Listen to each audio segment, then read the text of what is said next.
Ito na mga kabasketball, Kai Soto sasalang na ulit sa back-to-back na bakbakan kontra sa former NBA player.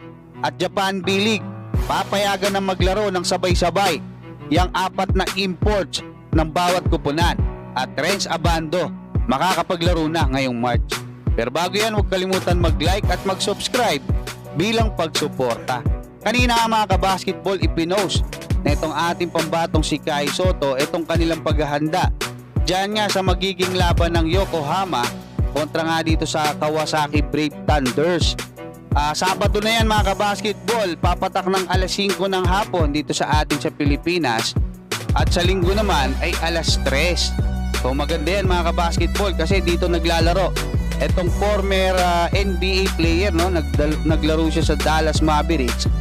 Ito nga si Nick Pasecas, 6'11", no? At 38 years old na, veterano mga kabasketball. May tira sa labas to, forward center yung kanyang nilalaro at nag-average ngayon ng 15.7 points at 8 rebounds per game.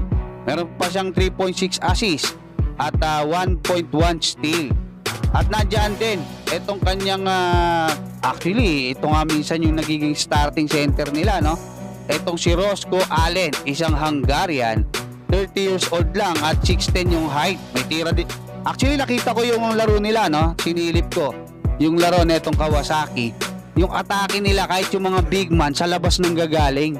So malaking challenge to para kay Kai Soto dahil syempre sa laki niya na 7'3", kailangan masabayan niya yung bilis nitong mga imports na to, no?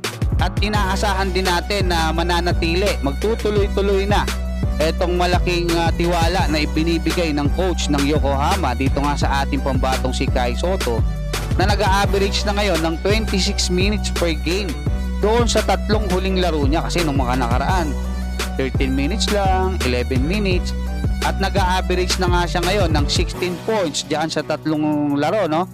At 10 rebounds per game. So meron pa siyang 1 block per game, no? Wala pang isa yung kanyang turnover per game mga kabasketball.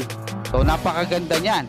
At kailangan manalo ngayon ng Yokohama para makapasok sila diyan nga sa playoffs na itong Japan B-League. Ito pa maganda, innovation na naman para sa Japan B-League para sa pagsisimula ng 2026 to 27 season ng kanilang liga, yung tinatawag nilang B-League Premier. At ang magandang nakita ko rito mga kabasketball ay doon sa dati na, no, na tatlong import tapos merong isang naturalized player or Asian import gaya ni Kai Soto, nila Dwight Ramos, pwede nang pagsabay-sabayin yan mga kabasketball. Kumbaga sabi nga dito, pre-play na on the court, di ba? Sabi niya, ang prospective na sinasabi rito na mag-create ng environment na kumbaga yung mga players na yan ay kumbaga pwede nang pumili yung kanilang coach, yung head coach nila, kung ilan yung ipapasok niya. Pwede na raw magsabay-sabay ang apat na imports na yan. Kasi tatlong foreign imports, Asian import naman etong ating pambatong si Kai Soto. Ito kasing naturalized player, pwede ring Amerikano yan eh. Depende kung ano yung kukunin nila. Ngayon mga kabasketball, napakaganda kasi ng naging epekto niyan sa national team ng Japan.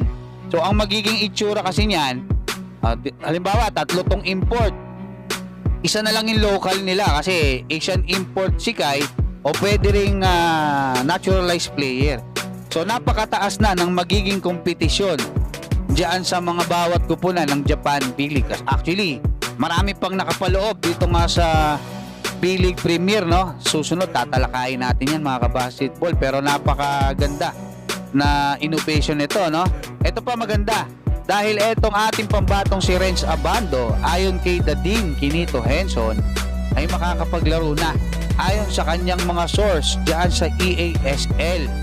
At sinasabi niya rito na makakapaglaro diyan sa Cebu sa March 8 at sa 10, etong si Renz Abando. Sinilip ko rin etong si Baek, no, na isang legit source diyan nga sa KBL.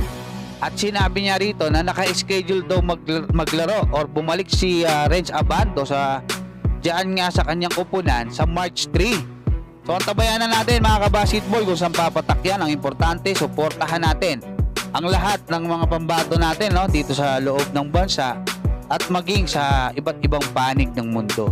Hanggang dyan mga kabasketball, maraming salamat at God bless sa inyong lahat.